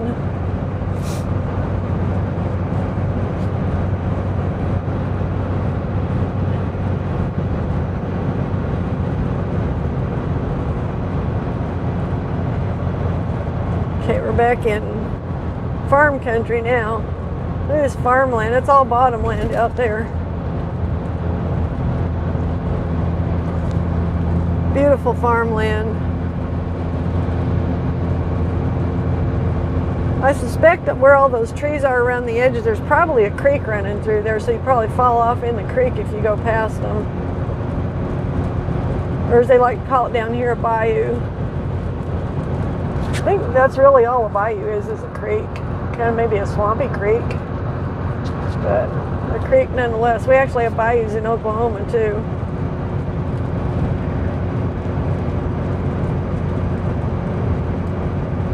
Just in southern and southeastern Oklahoma, though, it's kind of a thing down there.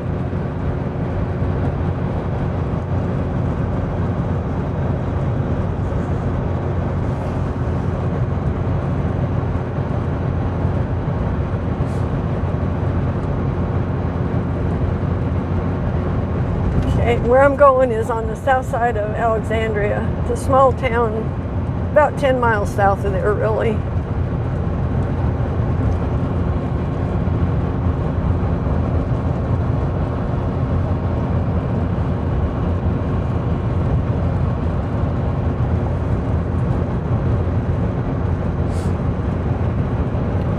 So I'll probably text this guy when I get relatively close. He knew he was getting another load in today. I just didn't know at the time if I was going to be bringing it. So, happy to be doing it. He was nice enough to crank the trailers up for me yesterday off my truck, and that's the hardest part of this whole thing for me. Those trailers are heavy, and these hand cranks on these trailers, I mean, it's just hard work. That's the real hard work involved in all of this, and I've been really fortunate not to have to do that on this whole week. Now, a lot of places have forklifts. They'll come and lift the thing off your truck, so you just let down the landing gear and unhitch everything, and then they'll come and put the forks under the front of the trailer and lift it off your truck, and you just drive out from under it and they'll set it down on the ground. I don't know why this guy doesn't have that. As many trailers as he's got, you would think he would. But I don't know. So hopefully there'll be somebody here who will come out and crank it up again, because yeah, I really don't want to. I'm not gonna lie. That's the worst part of this whole job. The whole stack thing is cranking those trailers up and down. It's one of the reasons I really like hauling the horse trailers with living quarters, because most of those have an electric jack on it. So you just push a button and it lets it up. Push a button, lets it down. You don't have to expend any elbow grease. But these trailers are all manually cranked, so yeah. But I've had to do it before, and I'll have to do it again. So if I have to do it today, it won't kill me, I hope. We will see. I guess it could, theoretically. I doubt that it will. I think it'll all be okay.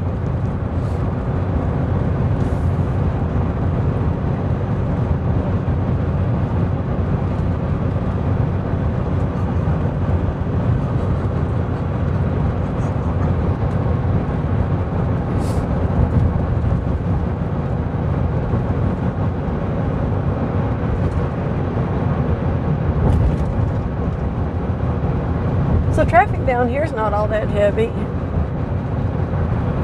Once I got off I-20, of course I-20 is always busy like that. It's a mess. And there's a lot more truck traffic on I-20. And there's some on I-49, but not as much.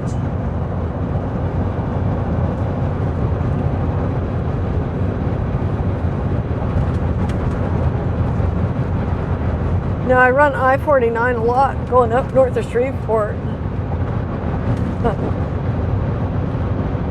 When I come in from the east, instead of staying on I-20 and cutting up across through the hill country, well, not hill country, but the hilly country in northeast Texas to get up to, say, Paris and even going home sometimes, I'll just run up I-49 and then cut over on 82. And that may be the way I go tonight. I was thinking about taking that cut off around Shreveport, but I might not do that. I might just stay on 49 and then go straight on up. It'll be quicker. I can figure out my shortcut another time, or my circumvention of the cruddy bypass, put it that way. So I may not deliver back down here for another, who knows, 3 or 4, 6 months. I don't know. I have no idea where the load's going that I'm going to pick up in the morning, so it may come right back down here. I have no idea. Probably not, though. I'm going to guess, if I had to guess, I'd guess Tulsa or Oklahoma City.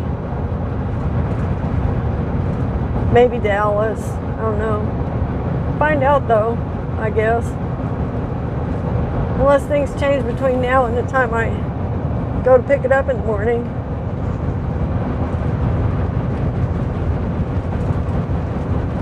So evidently this is what the other guy in the company with the bigger truck does all week long. So I'm kind of doing his stuff this week.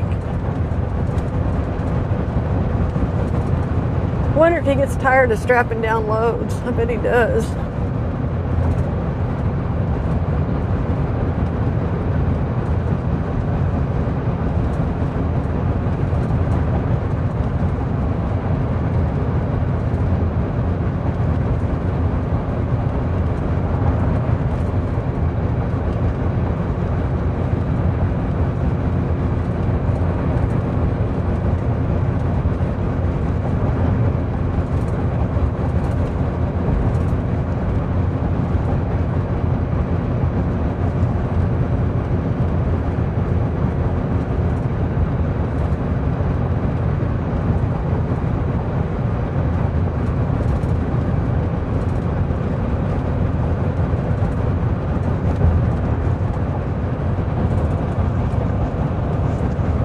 Okay, got about another 70 miles to go.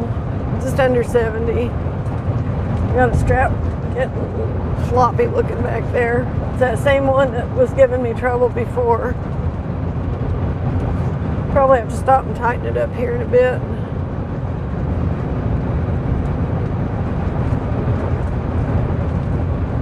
It may be I didn't get enough wraps on that or something.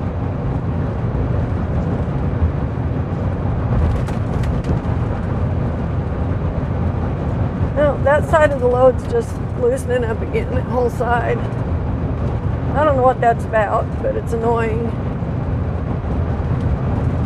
So that means I gotta stop and tighten everything up yet one more time at least.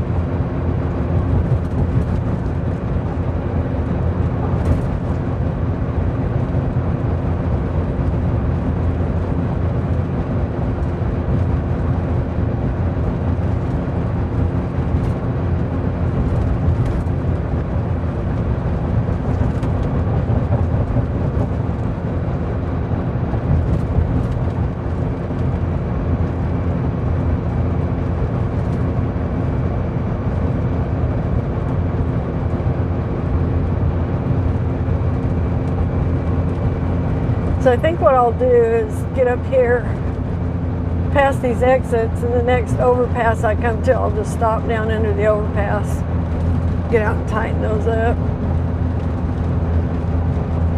That way at least I won't get rained on much. Still raining a little sprinkling. And that could be what's going on with them too. Now the straps are wet.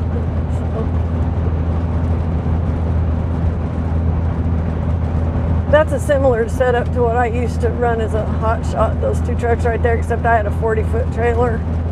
And I got tired of the 40-footer and traded it off for a 20-footer. I was a lot happier after that. I didn't get as many big heavy loads, which was fine because those were the things I didn't really like, a big load of pipe and stuff on a 40-foot trailer. So that's pretty dangerous. It wasn't something I was all that super interested in doing.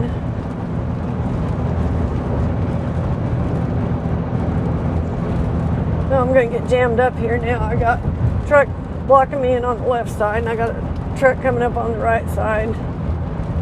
I got this guy, he's going to try and go in front of me too. I'm going to let him, because if I can slow down enough.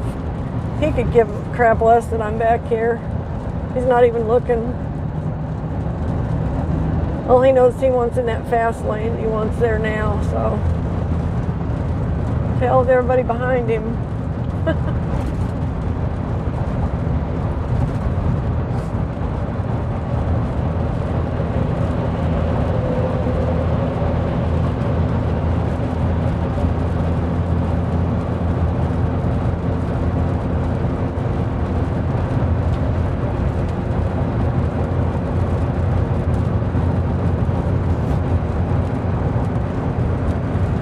Trucks are killing me.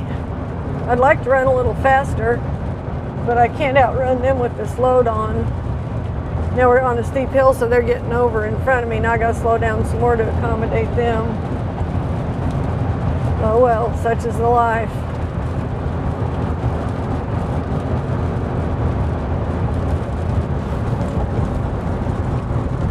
This looks like a dang good spot. Check these straps. I can get way the hell over here. Way off the road.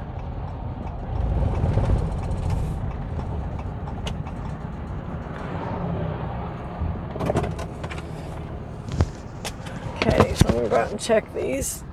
Tighten them up again. I'll be back. Open the window so I don't get locked out. Things you got to think about.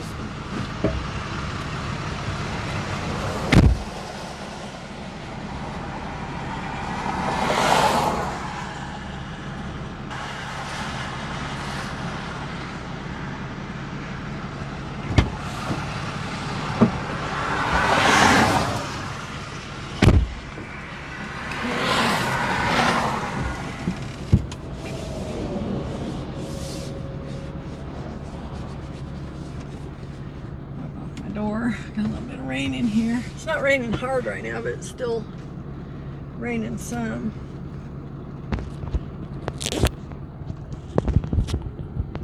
Get wired back up.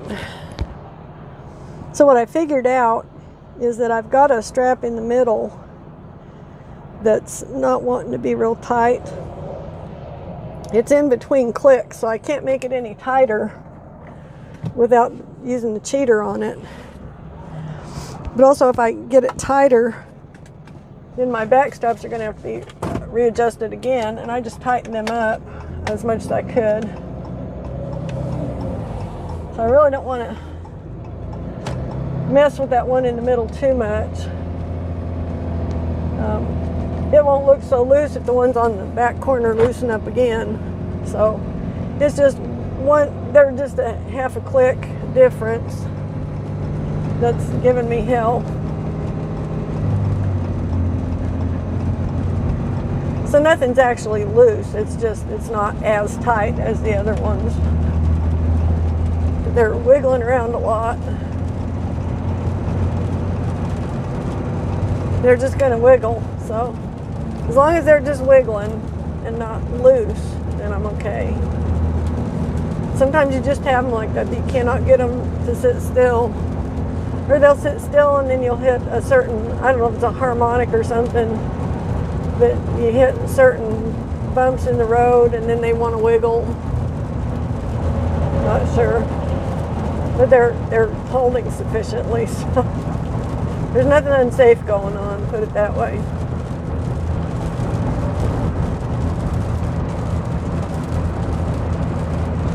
And they're wiggling around again. So yeah, there's some give back there somewhere. It's been a little bouncing around. So I'm close enough now. I'm less than 60 miles, so I'm not going to worry too much about it. I'm less than an hour. I'll just keep an eye on it. If it gets bad again, I'll get out and tighten them again. That's all I can do.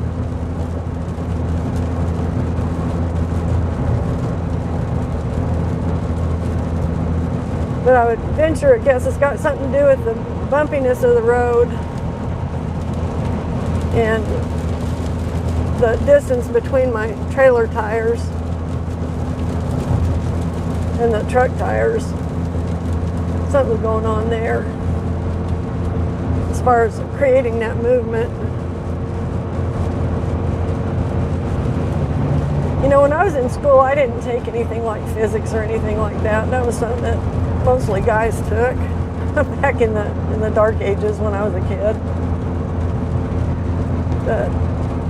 And I wouldn't have understood it or appreciated it then at all, probably, because I didn't care about that kind of stuff. I cared about what most kids care about, you know. But now I wish I had a little better understanding of all of that.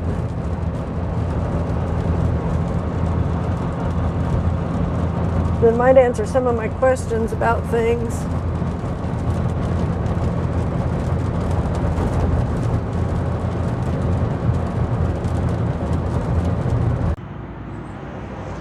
Okay, try this again. I'll have to stitch these together. I don't have the energy to do all that again.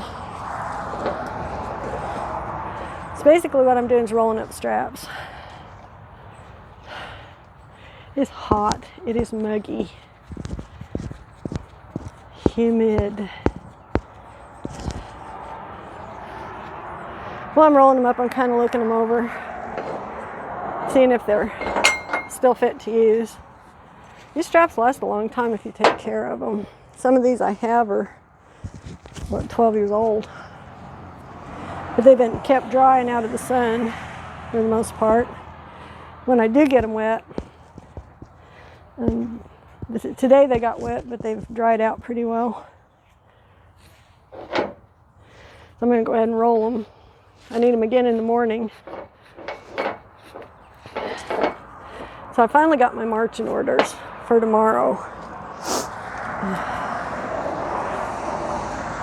There's still some information I don't have, but what I do know is that, yeah, I am going to Paris, Texas tonight, stay there for the night, run over to Sumner in the morning to one of about, I don't know, half a dozen trailer manufacturers and pick up a stack that's going up to Missouri, up by Kansas City.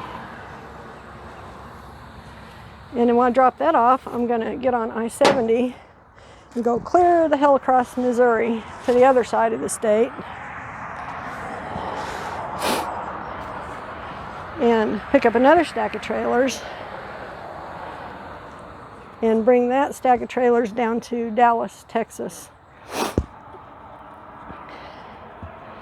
See, so today's Tuesday. So Wednesday, I'll get those trailers, probably deliver them. Dang it. I'll probably deliver the ones I pick up tomorrow. Thursday morning maybe. And then pick up Thursday afternoon over by St. Louis.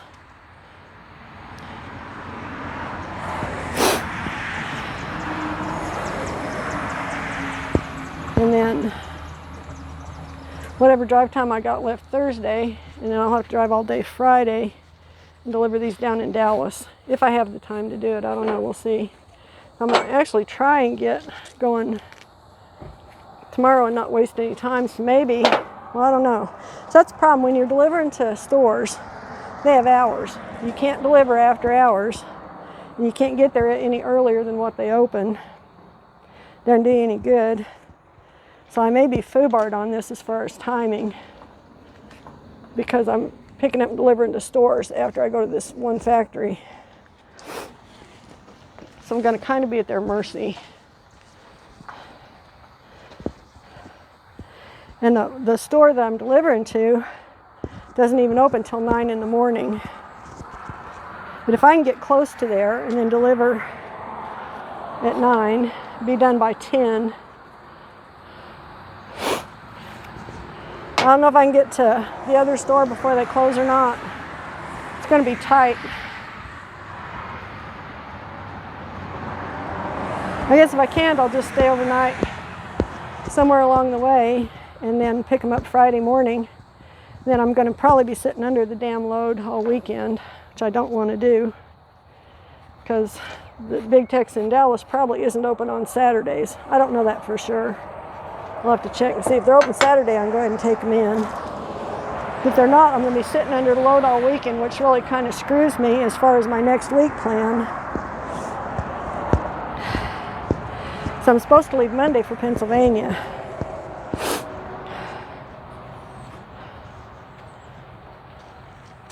I don't know. We'll see. I'm skeptical. This is why I don't like doing, part of why I don't like doing stacks. Besides all the physical work involved. Because they're going to stores and you have to deal with store hours. And they open too late and close too early, most of them. Then they wonder why I can't do miracles and deliver this all in 2 days. Huh.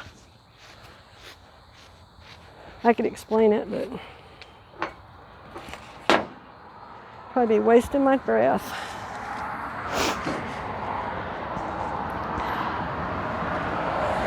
Yeah, I'm still cranky. I'm hungry. It's 4 o'clock and I haven't eaten yet. I don't usually stop and eat while I'm pulling a load, especially a short load. I just get it there and get it off the truck. It's my main objective. And I'm sweating like a pig out here. I don't know how people live down here. Oklahoma's sweaty enough. But no thank you. Wouldn't want to do this as a steady diet. It's beautiful, but it's hot. And it's humid. Okay. Bring this around here now.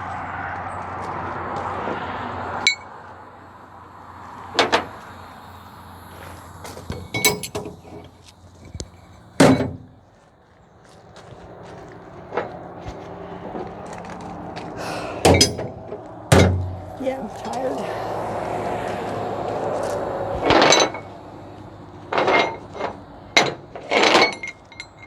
Hot, sweaty, tired, hungry, cranky.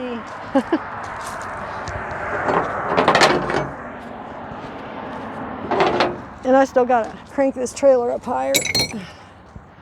I've been doing it a little at a time because it's just so hot.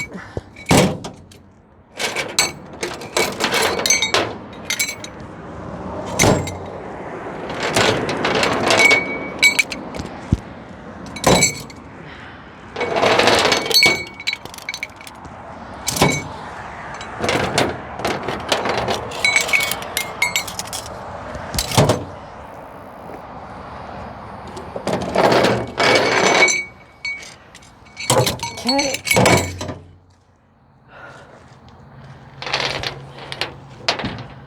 All my equipment's accounted for. 12 of each, 12 straps, 12 handles, 12 bungees.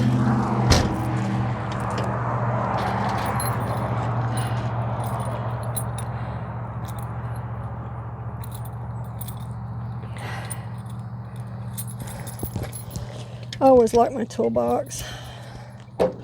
That way I just know it's locked.